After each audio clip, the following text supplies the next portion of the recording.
Crente que ora vive menos. Pastor, que loucura. Crente que ora vive menos enrolado, vive menos atribulado. Pastor, está falando mal de mim por trás.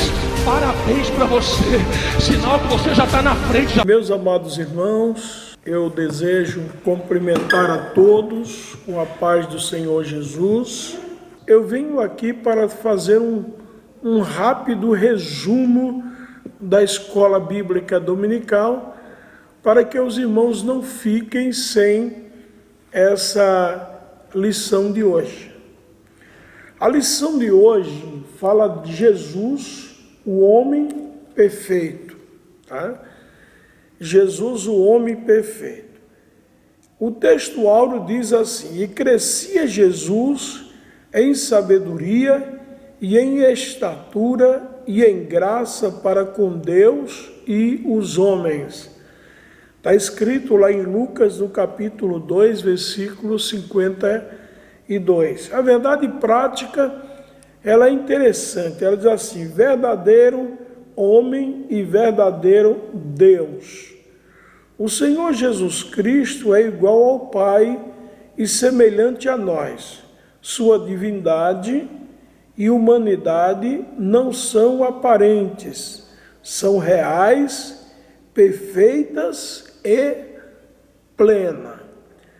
Aqui no comentarista faz aqui essa verdade prática, mostrando as duas naturezas de Jesus. Jesus foi 100% homem e 100% Deus.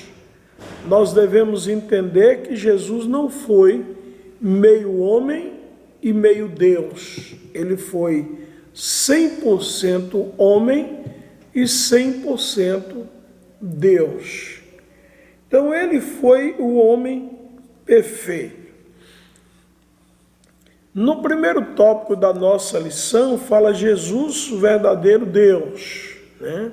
Aí fala da sua eternidade com o Pai, que nós sabemos disso.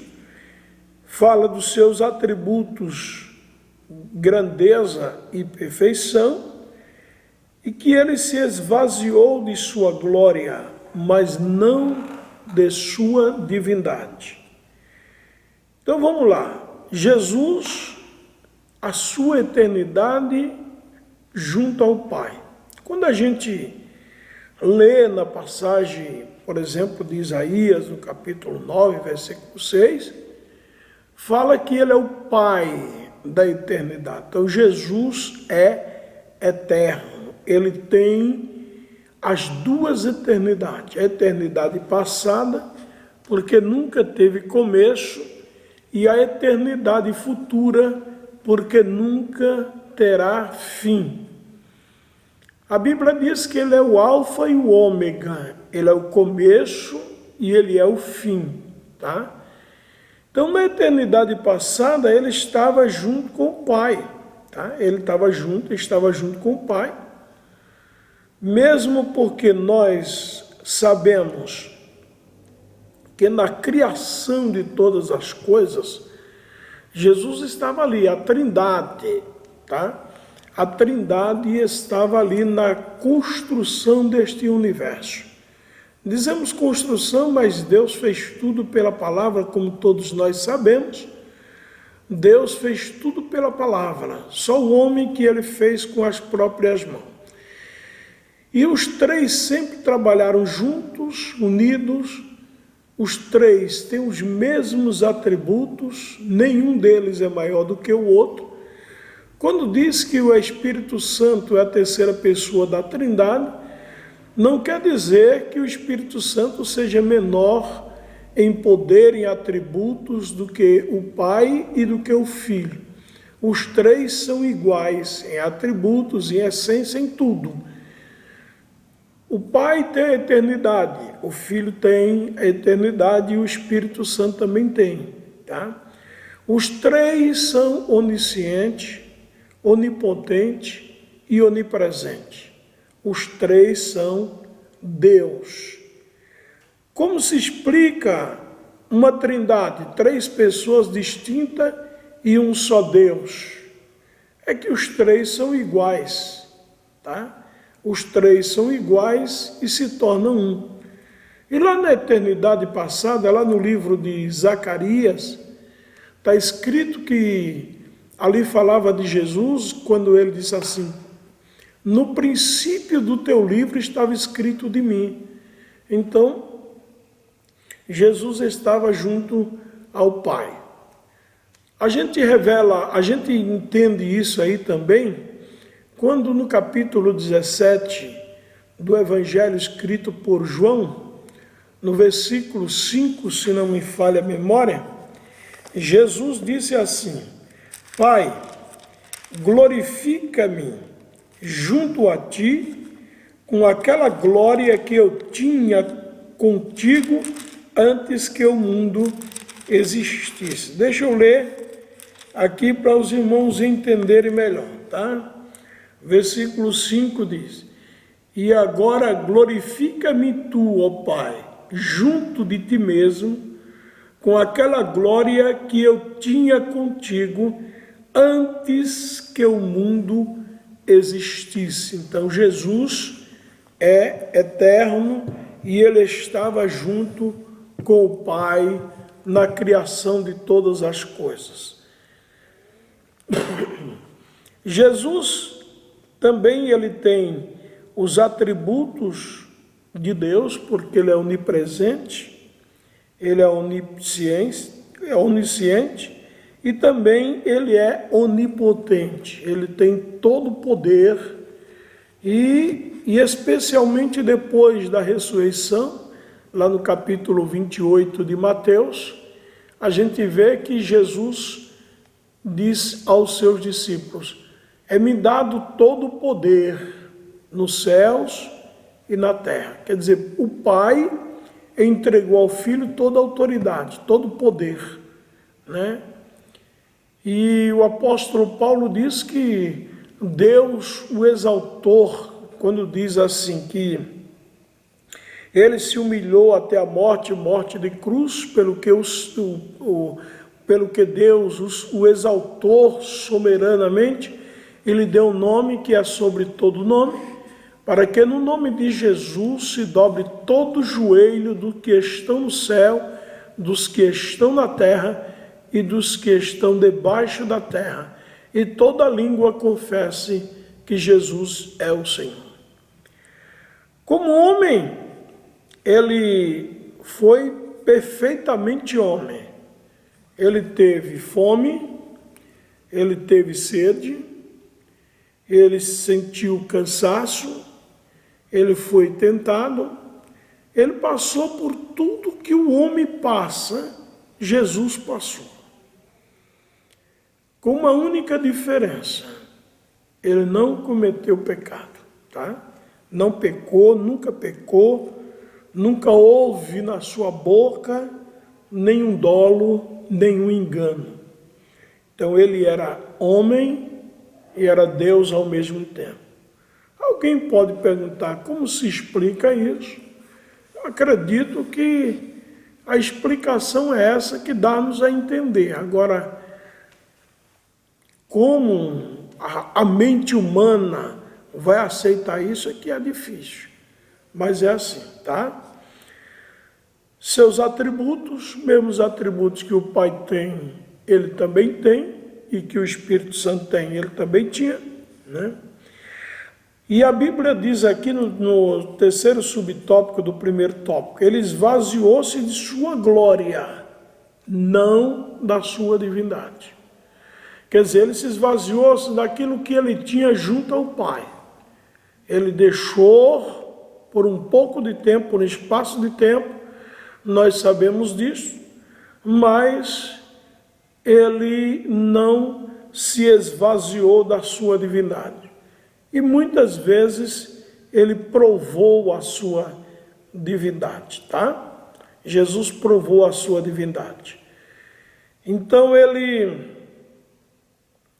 no segundo tópico da nossa lição, aqui nós fala sobre Jesus, verdadeiro homem. E nesses três, nesses tópicos, 2, fala aqui, no primeiro subtópico, Jesus estava no seio do Pai, aquilo que nós já estávamos falando. Jesus foi profetizado no Antigo Testamento, a encarnação de Jesus no Novo Testamento. Jesus nasceu na plenitude dos tempos e em Israel Jesus é apresentado ao mundo. Vamos lá. Jesus, verdadeiro homem. Como nós sabemos, ele estava no seio do Pai, mas ele se encarnou, tá? Ele se encarnou. Ele veio a este mundo, tá? E se tornou homem, tá? Não é porque Jesus estava diante do Pai, inativo. Se você pega o Antigo Testamento, você vai ver a ação dos três, do Pai, do Filho e do Espírito Santo. Em muitas ocasiões, no Antigo Testamento, a gente vê o seguinte, Jesus se manifestando como o anjo do Senhor. Quando fala um anjo, é um anjo que Deus enviou. Mas quando fala o anjo, está dizendo único. Então está falando de uma teofania. Jesus se manifestando no Antigo Testamento. Por exemplo, quem foi que falou na sarça ardente com Moisés? A Bíblia fala que foi o anjo. Mas esse anjo, ele se pronuncia da seguinte maneira: eu sou o que sou. E nenhum anjo faria isso. Era Jesus. Na frente você vai ver que era o anjo do Senhor, falando com Moisés e dizendo a Moisés: eu sou o Deus de Abraão, de Isaque e de Jacó. Né? Eu sou o Deus de Abraão, de Isaque e de Jacó. E na frente, quando Moisés pergunta ali o seu nome, ele diz assim: eu sou o que sou. E nenhum anjo pronuncia uma expressão dessa, porque é uma expressão absoluta, soberana, de quem na verdade é. Tá? Existem outras ocasiões das manifestações de Jesus. Por exemplo, aquela manifestação do Jacó lutando com o anjo. No fim você vê que ali é uma teofania, é Jesus. Por que era Jesus? Porque ele abençoou Jacó, né? Mudou o nome de Jacó e abençoou ali. Então era uma manifestação de Jesus no Antigo Testamento. E tem muitos outros casos, na fornalha de fogo ardente de Nabucodonosor. Então isso não quer dizer que Jesus vivia inativo, sem agir, não. A gente vê os três. A gente vê, por exemplo, quando a Bíblia fala, vamos dar um exemplo sobre Sansão. E o Espírito do Senhor se apoderou de Sansão. Então, em muitas ocasiões, a gente vê o Espírito agindo, o Pai agindo e o Filho agindo. Sempre trabalhar os três em conjunto, isso é indiscutível. Para Jesus vir ao mundo, também trabalharam os três, né?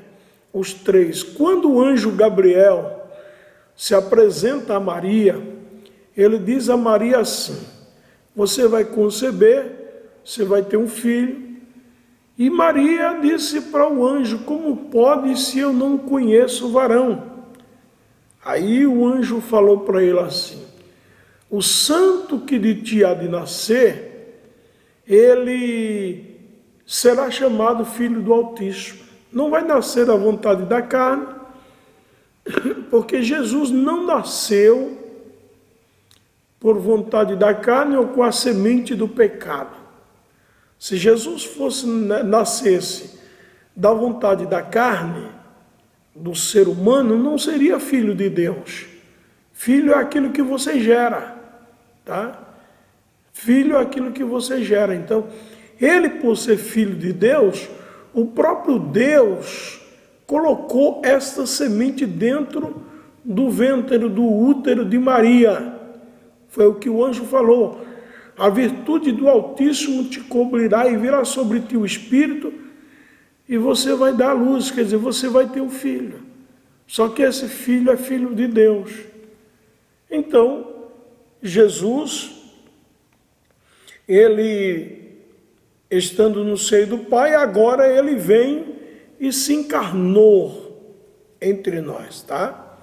Ele foi profetizado muitas vezes no Antigo Testamento e ele também se encarnou entre nós. Como se explica o milagre da encarnação de Jesus? Irmão, não tem explicação. Se sabe que o Espírito Santo desceu sobre Maria e colocou a semente de gerar dentro de Maria. Não foi por uma relação sexual. Ele colocou dentro do útero já a semente do Filho de Deus. Por isso que Jesus nasceu sem contaminação alguma, tá? E José foi tão sábio e era justo, a Bíblia fala isso de José, e ele foi tão sábio e temente a Deus, porque Isaías tinha dito o seguinte, que a virgem conceberia e daria à luz um filho. Então Jesus tinha que nascer de uma virgem. E a Bíblia diz que José, mesmo depois de casado com Maria, porque quando ele se uniu a Maria, ela já estava grávida, ele não tocou nela como marido, tá? Até que nasceu Jesus, o Filho de Deus, tá? Ele não teve uma vida íntima com Maria. Ele esperou o nascimento de Jesus, depois que passou aqueles procedimentos naturais da mulher, foi que os dois tiveram uma vida de marido e mulher normal, tá?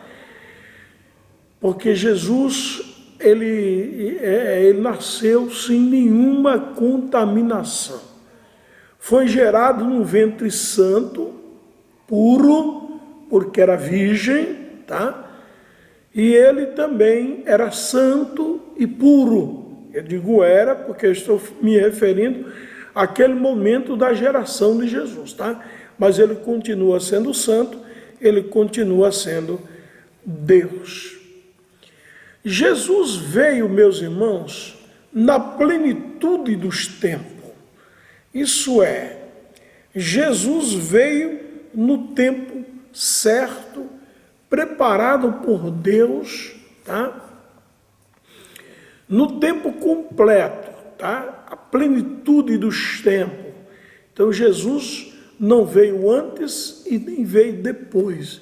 Ele veio no tempo certo e ele veio a este mundo. Como está escrito lá em Gálatas, no capítulo 4, versículo 4. E vindo a plenitude dos tempos, né, Deus enviou Jesus. Deus esperou o tempo certo para enviar seu próprio Filho Jesus. Tá bom? Jesus foi apresentado ao mundo através de Israel. Meus irmãos, eu estava pensando, se os judeus tivessem consciência, ou tivessem ciência, melhor dizendo, do privilégio de eles serem o berço do cristianismo, de eles serem o berço aonde Jesus se tornou conhecido no mundo inteiro como é hoje, tudo partiu de Israel. Então Jesus foi apresentado ao mundo através de Israel. Foi eles que tiveram esse grande privilégio, tá? Foi eles que tiveram esse grande privilégio. E na sequência, no tópico 3 da nossa lição, fala Jesus, o homem perfeito. Aí fala da sua humanidade, né? Que ele, na verdade, como humano, ele sentiu carência, ele sentiu fome, dores. A Bíblia diz, homens de dores, experimentado no trabalho, homem de sofrimento.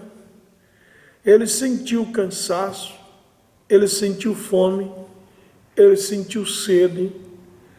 Mas engraçado que a gente vê em Jesus, engraçado não, interessante, desculpa.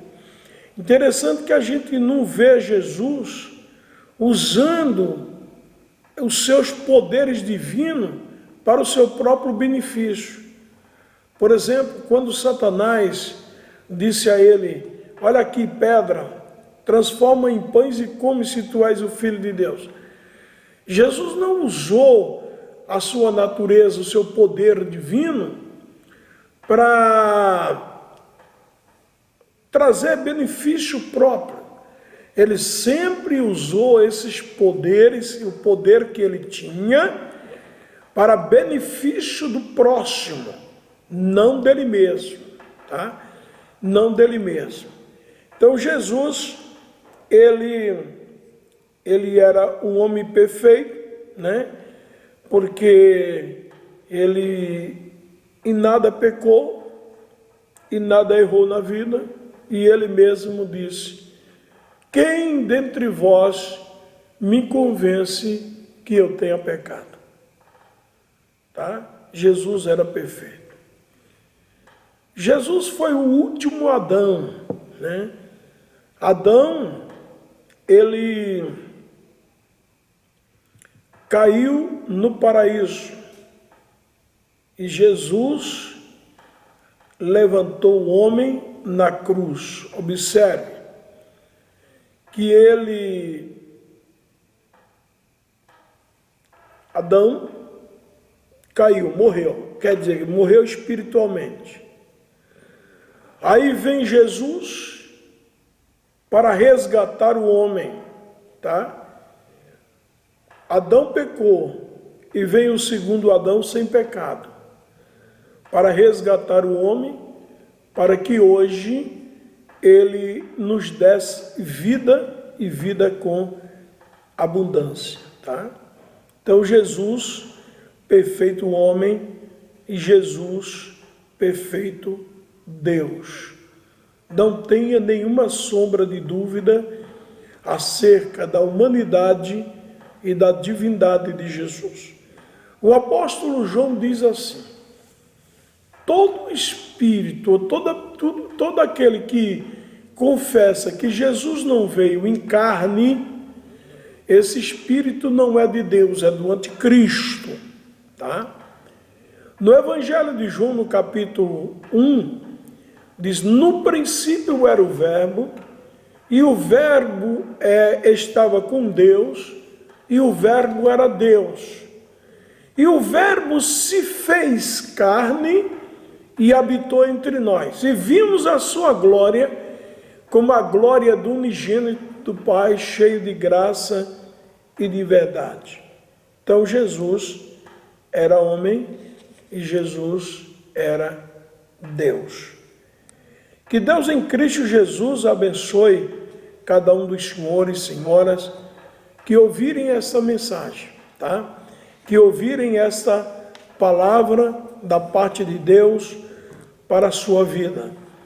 No próximo domingo, que é o encerramento do trimestre, vai falar do novo homem em Cristo, em Jesus, né? Em Cristo Jesus. Esse novo homem somos nós. Mas isso é assunto para uma outra semana.